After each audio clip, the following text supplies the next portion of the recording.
7월의 암송 말씀 디모데후서 3장 15절 말씀 우리 같이 한번 암송합니다. 시작. 또 어려서부터 성경을 알았나니 성경은 능히 너로 하여금 그리스도 예수 안에 있는 믿음으로 말미암아 구원에 이르는 지혜가 있게 하느니라. 디모데후서 3장 15절 말씀. 아멘. 이 말씀 그대로 우리 아이들이 이번 성경학교와 수련을 통해서 주님을 진하게 만나고 삶의 사명과 비전을 발견하고 또 그 길을 달려갈 수 있도록 여러분 격려해 주시고 기도와 관심 부탁드립니다.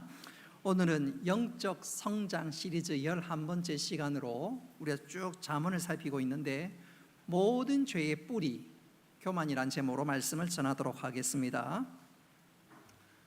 오래전부터 남자 인생에 3대 불행이 있는데 잘 들어보십시오.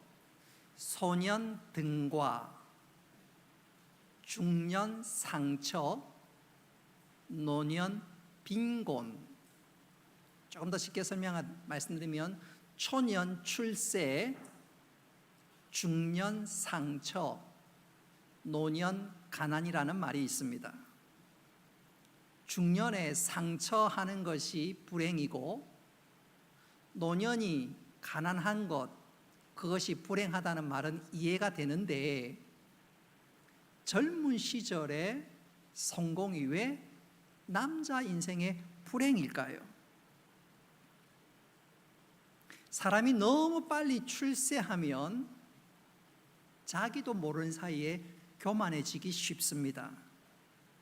세상이 얼마나 무섭고 세상이 얼마나 대단한데 그거 무시하고 자신감 넘치고 그러다 보면 교만하기 쉽지요. 상대방이 정말로 나를 생각해서 충고하고 조언하는 것이 귀에 들어오지가 않습니다. 내 생각이 옳은 것 같고 그렇게 고집부리다 보면 편견에 사로잡히다 보면 처음에는 출세하고 성공한 것 같은데 나중에는 인생의 마지막에 가면 망하게 된다 그 말입니다. 그래서 과거로부터 소년 등과 젊은 날에 성공하는 것이 인생의 3대 불행 중에 하나다 그 말입니다. 이 말을 한마디로 요약하자면 한번 따라합시다. 교만하면 망한다. 교만하면 망한다는 말입니다. 오늘 말씀의 내용이 바로 그것입니다. 교만하면 망한다. 그래서 오늘 읽은 말씀은 교만에 대해서 경고하면서 우리로 하여금 정신이 번쩍 들게 하는 말씀입니다.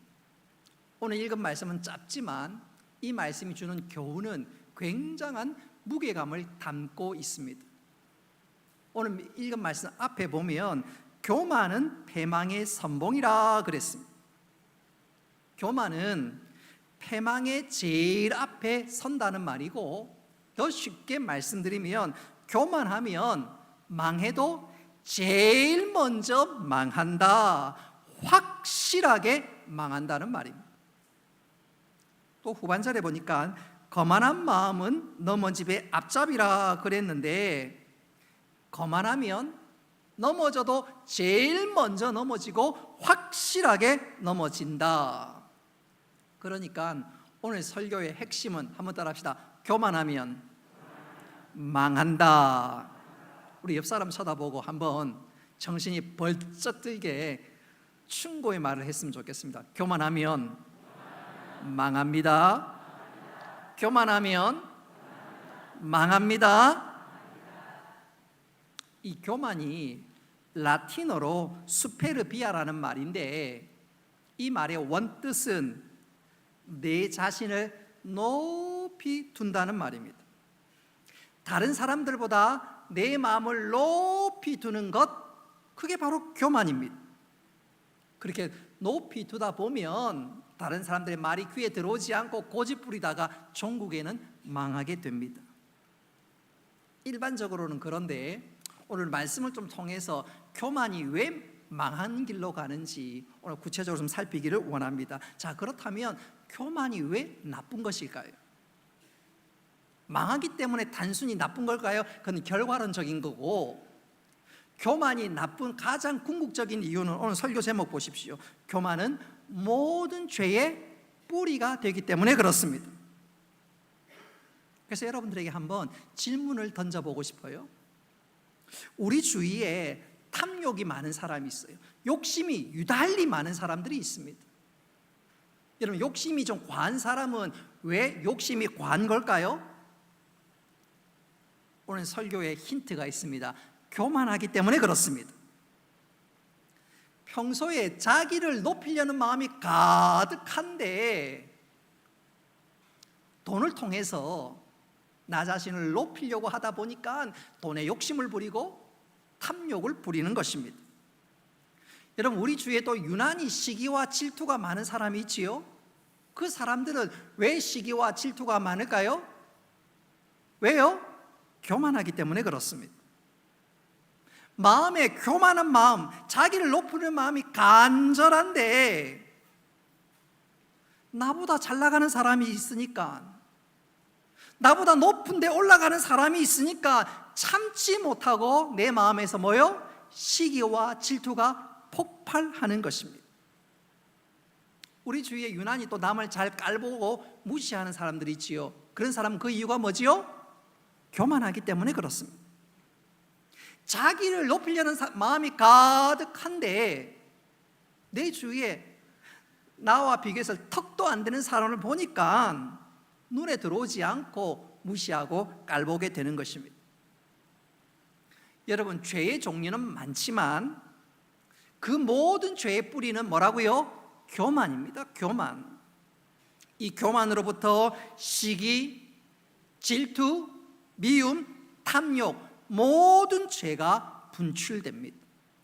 따지고 보면 우리가 범죄한 것도 하나님처럼 높아지려고, 하나님처럼 되려고 교만한 마음에서 비롯된 것이지요. 그래서 한번 더 합시다. 교만은 모든 죄의 뿌리가 됩니다. 그래서 기독교 변증가 C.S. 루이스, 여러분, 변증가라는 게 무슨 말이냐면, 여러 번 말씀드렸다시피 예수 믿으면 천국 갑니다, 그건 전도고, 불신자들이 왜 예수 믿으면 천국 갑니까? 기독교가 도대체 뭡니까? 죄가 뭡니까? 물어볼 때 차근차근 변론을 하면서 증명하고, 그 증명의 결론은 예수 그리스도다. 그것을 설명하고 가르치는 사람을 가르쳐 변증가라 그러는데, 20세기 최고의 기독교 변증가를 C.S. 루이스로 꼽습니다. 이 C.S. 루이스가 이런 말을 했습니다. 잘 한번 들어보십시오. 교만은 죄 중에서도 가장 큰 죄다. 다른 모든 죄는 교만에 비하며 벼룩에 물린 자국에 불과하다. 여러분, 이 말이 무슨 뜻일까요? 여러분, 일반적인 다른 죄는 벼룩에 물려서 가려운 것에 불과한 거예요. 근데 사람이 가렵고 아프고 간지럽고 하는 가장 궁극적인 이유는 뭐지요? 벼룩이 무는 것 아닌가요? 그래서 모든 죄 가운데 진짜 문제가 되는 것은 바로 이 벼룩인데, 바로 그 벼룩이 뭐라고요? 교만이라는 것입니다. 교만은 모든 죄의 뿌리가 될 뿐만 아니라 모든 죄를 퍼뜨리는 원초적인 죄가 되기 때문에 이 교만은 정말로 무섭고 우리가 조심해야 합니다. 뿐만 아니라 이 교만이 또 다른 나쁜 이유 중에 하나는, 한번 따라합시다. 교만은 관계를 깨뜨립니다. 교만은 공동체의 관계를 깨뜨립니다. 이유인즉슨 교만의 특징은 늘 경쟁적입니다. 다른 사람과 비교해서, 다른 사람과 경쟁해서 나를 높이려고 하는 것, 그게 바로 교만이기 때문에 교만의 특징 중에 하나는, 특별히 나쁜 것은 그 경쟁을 통해서 나를 높이고 내가 속해 있는 공동체의 관계를 깨뜨려 버립니다. 여러분, 부자가 교만한 것은 단순히 돈이 많아서 그런 것이 아닙니다. 다른 사람들과 똑같이 나처럼 돈이 많으면 교만할래야 교만할 수가 없지요. 교만의 특징은 경쟁적인데, 내가 남들보다 좀 돈이 많은 것 같고 또 내가 남들보다 좀 잘난 것 같고, 그래서 교만해지는 거예요. 여러분, 성공한 사람이 교만한 것도 마찬가지입니다. 단순히 성공했기 때문에 교만한 것이 아니에요. 다른 사람과 비교해보고 경쟁해보고, 그래서 내가 잘나니까, 내가 더 높아지는 것 같으니까 교만해지는 것입니다. 이처럼 교만은 본질적으로 경쟁적입니다. 그렇게 경쟁적이다 보니까 나를 돋보이게 하고 반대로 상대방을 깔보고 낮추다가 보니까 내가 속한 그 공동체는요, 교만한 나 때문에 관계가 종종 파괴가 됩니다. 아니, 돌이키기 어려운 지역으로 나갈 때가 있습니다. 우리 잠언 13장 10절 말씀 같이 한번 읽어보겠습니다. 시작. 교만에서는 다툼만 일어나느니라. 권면을 듣는 자는 지혜가 있느니라. 아멘. 잘 보십시오.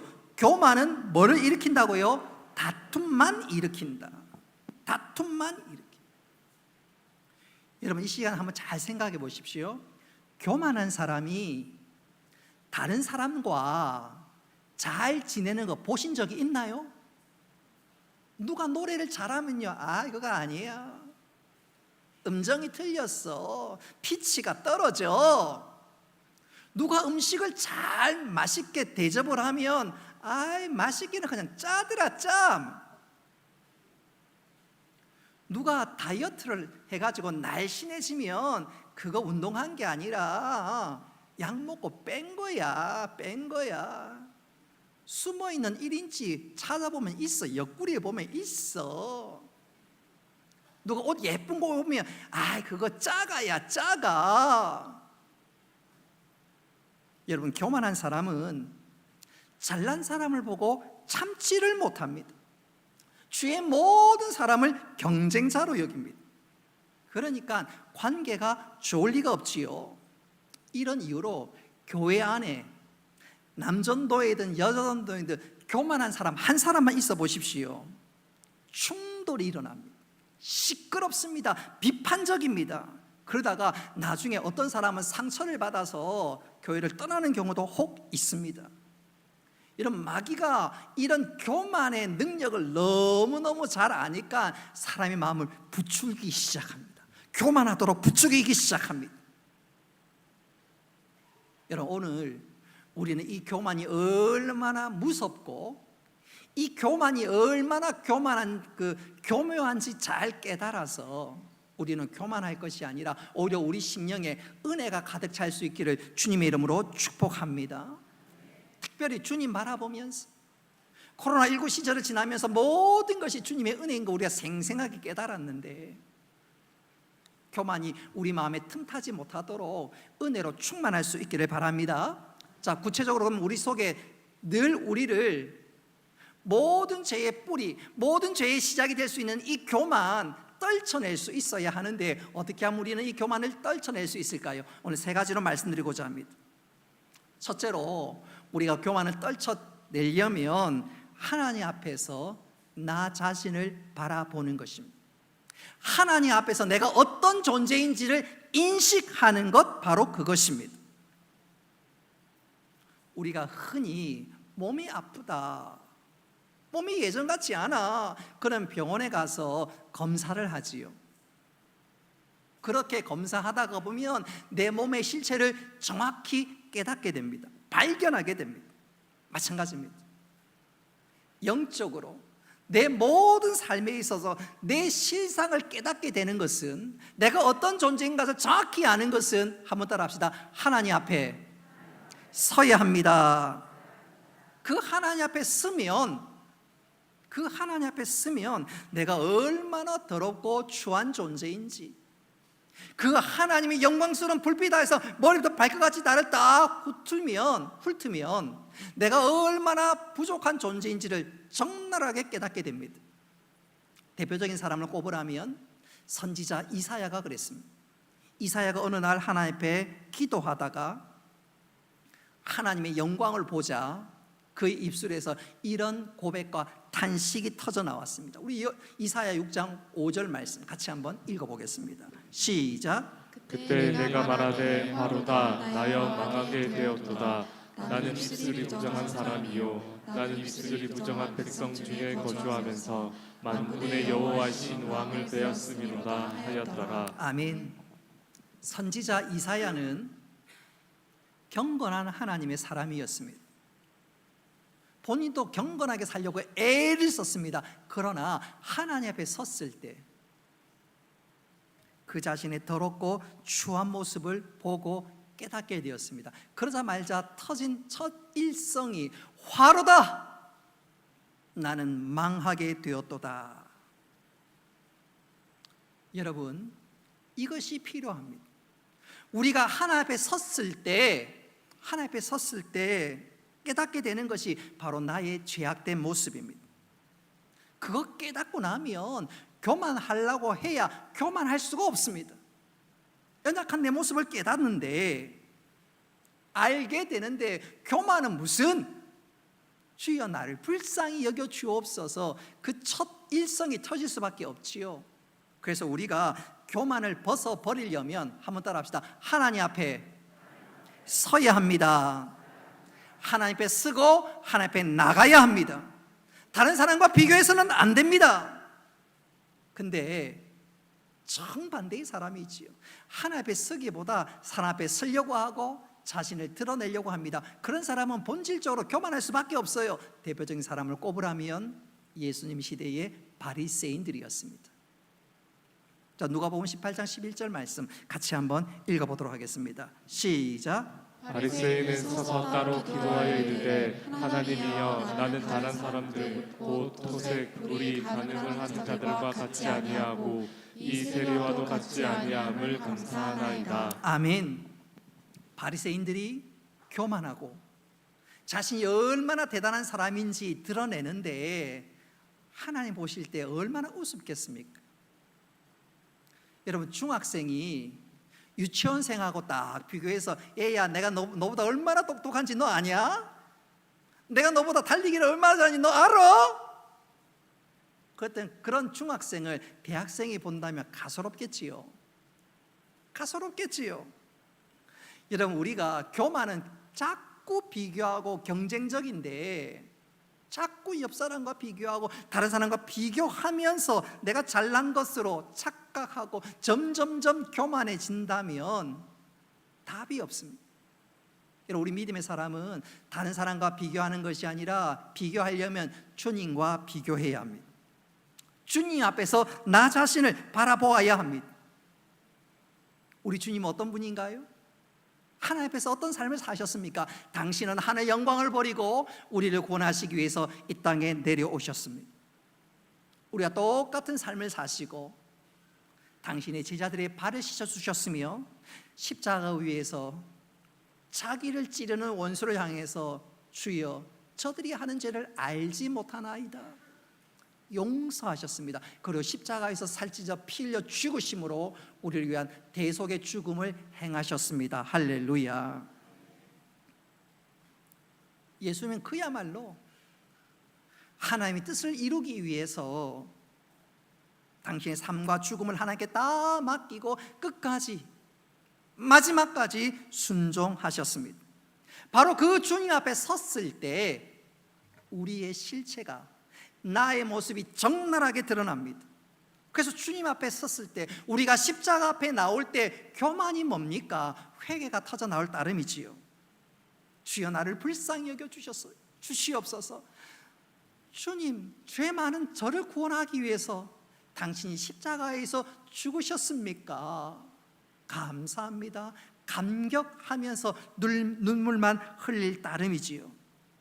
그래서 우리가 교만을 던져버리려면 십자가 아래 나아가고 그리고 그 주님을 바라보며 기도할 수 있어야 합니다. 할렐루야. 이거를 잘했던 교회가 동방교회입니다. 이 동방교회 하니까 무슨 말인지 금방 귀에 들어오지 않겠지만 1517년 10월 31일 날 루터가 소위 종교개혁을 일으키면서 카톨릭에서 개신교가 나왔지요. 근데 거기로부터 500년을 더 거슬러 올라가면 이 로마 가톨릭에서 또 교회가 하나 쪼개져 나오는데 그게 바로 동방교회입니다. 로마 가톨릭이 뭔가 문제가 있으니까 이건 아니다 싶어서 동방교회가 나왔고, 그로부터 약 500년이 지나서 이 로마 가톨릭으로부터 개신교, 진짜 참 교회가 이 땅에 서게 되었지요. 이 로마 가톨릭과 동방교회가 1054년, 주 1054년에 갈라지게 되는데, 이 동방교회가 잘하는 것 중에 하나가 소위 한번 따라 합시다. 예수기도. 이 동방교회 수도사들이나 교인들은 하루에도 수십 번, 특별히 수도사들은 하루에도 수십 번 예수 기도를 하나님께 올려드립니다. 그 기도의 내용은 너무너무 단순합니다. 하나님의 아들 예수 그리스도시여, 더럽고 형편없는 저를 불쌍히 여겨 주옵소서. 이게 바로 예수 기도입니다.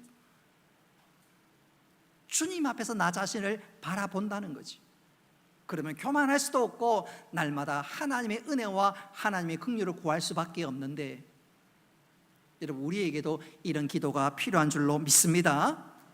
십자가 앞에서 나 자신을 바라볼 때 어떻게 교만할 수가 있나요? 교만은 무슨 교만? 주여 나를 불쌍히 여겨 주옵소서. 주님 감사합니다. 그거밖에 없는 것이지요. 그렇습니다. 내 마음속 깊은 곳에 자리 잡고 있는 이 교만, 모든 죄의 뿌리가 되는 이 교만, 뿌리 뽑아야 되는데 어떻게 가능한가? 다른 거 없습니다. 하나님 앞에 나아가는 것입니다. 그리고 십자가를 바라보는 것입니다. 혹이라도 우리 가운데 누가 교만하다면 그분은 죄송합니다마는 하나님과 평소에 교통이 단절되어 있는 사람입니다. 하나님과 교통이 단절되어 있으니까 교만하지요. 나 자신을 보면서 교만하지요. 그러나 하나님과 늘 교통하는 사람은 주님 감사합니다. 여러분, 우리가 날마다 하나님과 교통하고 하나님 앞에 섬으로 교만이 아니라 겸손으로 은혜로 무장될 수 있기를 주님의 이름으로 축복합니다. 교만이 무서운 이유는 모든 죄의 뿌리가 되기 때문에 우리가 그 교만을 뿌리칠 수 있어야 되겠습니다. 떨쳐낼 수 있어야 되겠습니다. 어떻게 하면 교만을 떨쳐낼 수 있을까? 두 번째 방법으로 한번 따라합시다. 자신을 낮추는 훈련을 해야 합니다. 나를 낮추는 훈련을 해야 합니다. 우리가 하나님 앞에 쓰고 십자가 앞에 다가가면 나는 부족합니다. 나는 형편없습니다. 주여 나를 불쌍히 여겨 주시옵소서. 그 입술의 고백이 터져 나올 수밖에 없지요. 근데 입술의 고백으로 끝나서는 안 됩니다. 행동으로 나타날 수 있어야 합니다. 나는 부족합니다. 주님, 나는 하나님 은혜 가운데 사는 자입니다. 그것을 어떻게 해요? 행동으로 드러낼 수 있어야 되는데, 그 구체적인 방법을 우리 주님께서 누가복음 14장 10절에서 이렇게 말씀하며 가르쳐 주셨습니다. 우리 같이 한번 읽어보겠습니다. 시작. 정함을 받았을 때 차라리 가서 끝자리에 앉으라. 그러면 너를 정한 자 남아서 너더러 벗이어 올라 앉으라 하리니 그때 함께 앉은 모든 사람 앞에서 영광이 있으리라. 아멘. 자, 오늘 주님께서 말씀하시기를 자리에 앉으려면 어디 앉으라고요? 말석에 끝자리에 앉으라 말씀하셨습니다. 여러분, 이 뜻이 무슨 말이냐면 우리들에게 이렇게 교훈하는 거예요. 얘들아, 박수 받는 것 좋아하고 얼굴 내미는 것 좋아하고 주인공 되는 것 좋아하는 그 자리에서부터 이제 내려와서 오히려 너는 뒤에 가서 앉으라. 이제부터 그런 자리에서 돌아서라. 그렇게 주님 말씀하고 있는 거예요. 우리가 왜 그렇게 해야 합니까? 사실은 바로 내가 그런 자기 때문에 그렇습니다. 여러분, 십자가 앞에서 하나님 앞에서 나 자신을 바라보면 나의 적나라한 모습이 깨달아지지요. 내가 얼마나 부족하고 연약하고 심지어 더럽기까지 한 존재인지 깨달아집니다. 그러면 어떻게 자신을 주장할 수 있겠어요? 당연히 말석에 앉고 나를 낮추는 것이 지극히 자연스럽고 그래서 우리가 또 그렇게 살아가야 합니다. 그렇게 나 자신을 알고 내가 얼마나 연약한 존재인지 깨닫고 그렇게 낮추는 것, 그것이 바로 교만을 내리는 훈련입니다. 근데 분명한 것은 우리가 이렇게 훈련을 한다고 해도 하루아침에 나의 모든 교만이 사라지는 것은 아닙니다. 그래서 우리가 이것을 끊임없이 훈련하고 또 훈련해야 합니다. 말석에 앉는 훈련, 자기를 낮추는 훈련, 그거 끊임없이 해야 합니다. 바꿔 얘기하자면 내 마음에, 내 삶에 교만이 틈을 탈 기회를 주지 말라는 것입니다. 이 말씀을 들으면 혹 우리 가운데 저에게 이런 질문을 하시는 분이 계시는지 모르겠어요. 목사님이 하시는 말씀은 알아듣겠는데요, 내가 낮춤으로 다른 사람이 나를 깔볼 수 있잖아요. 내가 낮춤으로 내가 다른 사람의 약점 잡히는 건 아닐까요? 다른 사람이 나를 만만히 보는 건 아닐까요? 그런 생각이 들 수 있는데, 그런데 아닙니다. 의외로 사람들은 완벽한 사람보다 약간 빈틈이 있는 사람을 좋아합니다. 저는 이것을 이렇게 한번 말씀드리고 싶어요. 오래전의 일인데 영국 런던의 한 젊은 초선이 의회 앞에서 많은 국회의원이 앉아있는 그 자리에서 청산유수같이 연설을 했습니다. 누가 들어도 진짜 말 잘한다, 누가 들어도 진짜 논리적이네, 누가 들어도 야 진짜 말에 감동과 무게감이 있네.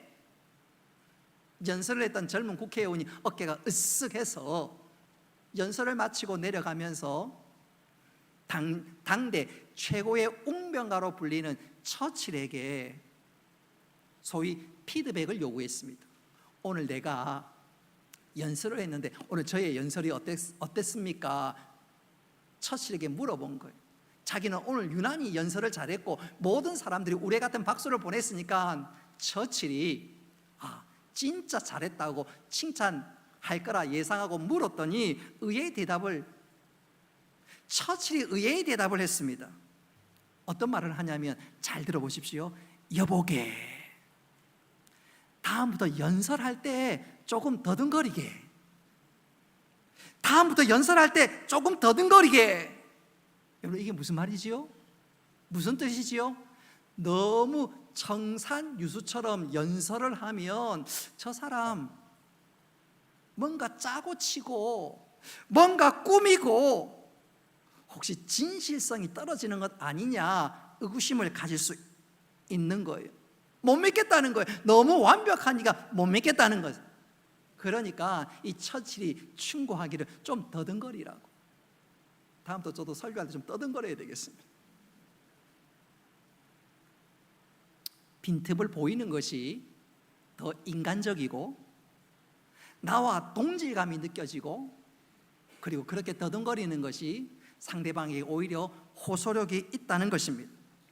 다시 말해, 너무 완벽하게 보이기보다는 그러면 다른 사람들에게 교만하게 보일 수 있고, 오히려 부족한 부분이 보일 때 내가 저 사람을 좀 도와줘야지. 또 그런 사람이 또 무엇인가 요구할 때 상대방의 마음을 얻을 수 있다는 것입니다. 여러분, 우리가 일상의 삶에서 너무 완벽하려고 하지 마시기를 바랍니다. 조금 부족하면 어때요? 더 중요한 것은 내가 하나님 앞에 나 자신을 돌아보며 겸손할 때 상대방이 나를 인정하고 나에게 좋은 동력자가 될 수 있음을 명심함으로 우리 모두 부족해도 연약해도 솔직하면서 겸손함으로 이 놀라운 은혜의 주인공 될 수 있기를 주님의 이름으로 축복합니다. 마지막 세 번째로 우리가 교만을 떨쳐낼 수 있어야 하는데, 그러기 위해서는 한번 따라합시다. 다른 사람을 높일 수 있어야 합니다. 다른 사람을 높일 수 있어야 하고, 그것을 한 번으로 그치는 것이 아니라 늘 할 수 있어야 합니다. 한번 따라합시다. 다른 사람을 높여야 합니다. 옆 사람 한번 쳐다보십시오. 옆 사람이 밑으로 보입니까? 높아 보입니까? 정말이에요? 자, 우리 빌립보서 2장 3절 말씀. 왜 우리가 높아야 할런지 우리 빌립보서 2장 3절 말씀 우리 같이 한번 읽어보도록 하겠습니다. 시작. 아무 일이든지 다툼이나 허영으로 하지 말고 오직 겸손한 마음으로 각각 자기보다 남을 낮게 여기고. 아멘. 오늘 자기보다 남을 낮게 여기라 말씀하고 있지요. 이 말은 무조건 상대방을 추켜 세우라 그런 뜻이 아닙니다. 이 말의 본뜻은, 이 말의 핵심은 다른 사람의 장점을 보고 그 사람을 칭찬하라는 뜻입니다. 아무리 부족한 사람이라도 장점 한두 가지는 꼭 있습니다. 바로 그 장점을 보고, 아니 그 장점을 캐치하고 그 사람을 칭찬할 수 있어야 한다는 말입니다.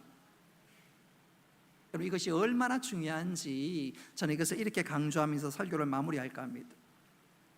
스카펙이라는 분이 책을 하나 썼는데 책 제목이 랍비의 선물입니다.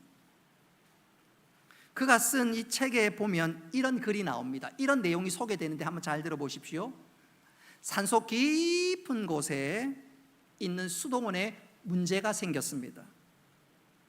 나는 구도자의 길을 걸어가야지, 하나님 기쁨이 되어야 되지, 가슴 뜨거운 마음으로 수도원을 찾은 구도자들이 공동체 생활을 하는데 그 공동체 생활이 결코 만만하거나 쉽지 않습니다. 조그만 일이 쌓이다 보니까 또 내 마음속에 자리 잡고 있는 이기심, 욕심 때문에 그 은혜로운 수도원에 갈등이 생기고 불신이 쌓이고, 그러니까 은혜는커녕 자꾸 서로에 대해서 비판과 불평이 쏟아집니다. 은혜스러워야 될 그 공동체가, 수도원 공동체가 고통의 장소로 변해가기 시작했습니다. 그러다 보니까 나 여기 못 있겠다 싶어서 사람들이 하나씩 둘씩 떠나기 시작했습니다. 수십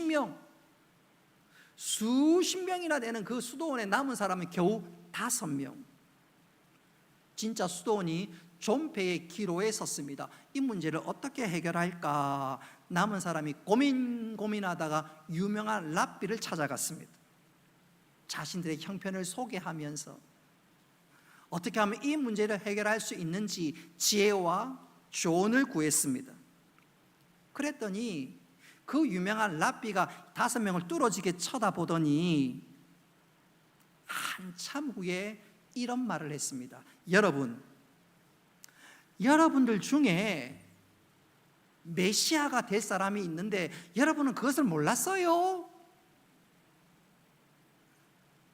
그 5명이 그 말을 듣는 순간 생각이 복잡해졌습니다. 수도원으로 돌아와서 서로를 돌아보면서 우리 중에 메시아가 있다고? 우리 중에 메시아가 될 그 사람이 있다고? 도대체 누굴까? 토마스일까? 그는 성질은 좀 급하지만 마음만은 좀 깨끗하지. 하나님이 그것을 보고 글을 쓰는 걸까? 아니, 제임스일까? 그는 툭하면 큰 소리를 치지만 정의감만큼은 분명해. 그러니까 큰 소리를 치는 것 아닌가? 하나님이 그 정의감을 보고 그 사람을 메시아로 세우는 것인가?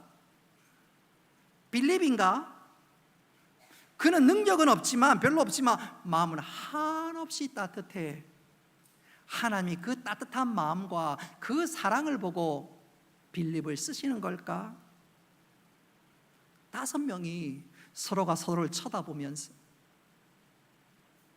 우리 중에 메시아가 될 사람이 있다는 그 말에 동료를 바라보는 눈이 달라지기 시작했습니다. 지난날 수도원에는 자신의 이기심과 욕심 때문에 상대방을 비난하고 상대방의 약점과 결점만 보며 쏘아대기 바빴는데 이제는 상대방의 장점과 상대방의 가능성을 보기 시작했습니다. 그때부터 그 수도원 공동체가 달라지기 시작했습니다. 서로를 귀하게 여기고 존경의 눈으로 상대방을 대하기 시작했습니다. 그러니까 수도원의 분위기가 완전히 달라졌지. 동시에 갈등과 불신은 다 사라져 버렸습니다. 서로를 붙들어주고 세워주고 격려하고 일으켜 주었습니다. 그 수도원은 그야말로 그들이 기대했던 진짜 경건한 영적 공동체로 거듭났습니다. 그러니까 소문이 나고, 소문이 나니까 사람이 다시 몰려오기 시작했고, 수도원은 지난날 가졌던 그 명성이 다시 한번 번창함을 되찾게 되었습니다. 여러분, 이 랍비의 이 이야기, 이것이 우리에게 주는 중요한 교훈이 뭘까요? 한번 따라합시다. 남을 나보다 낮게 여기면 문제가 해결됩니다. 우리 여성도들도 한번 따라합시다. 남편을 나보다 낮게 여기면 문제가 해결됩니다. 우리 남편들 한번 따라합시다. 그걸 이제 알았나? 우리 남편분들 한번 따라합시다. 아내를 나보다 낮게 여기면 문제가 해결됩니다. 우리 여성들 한번 따라합시다. 그거 이제 알았어요? 호호호 따라할 필요 없습니다. 자, 중요한 것은 남을 나보다 낮게 여기면 문제는 해결됩니다. 교만하면 비판하고 비판하면 불평과 원망이 가득해지지만, 믿음 안에서 내가 겸손하고 하나님 저 사람을 사랑하는데, 하나님 저 사람을 귀하게 여기는데 남을 나보다 낮게 여기면 문제는 해결됩니다. 그 사람이 가지고 있는 장점과 하나님께서 그에게 부어주신 은사를 바라보면, 그리고 그것을 귀하게 여기고 인정하면, 격려하면 공동체는 달라집니다. 여러분, 교만을 어떻게 하면 떨쳐버릴 수 있다고요? 남을 나보다 낮게 여기는 것.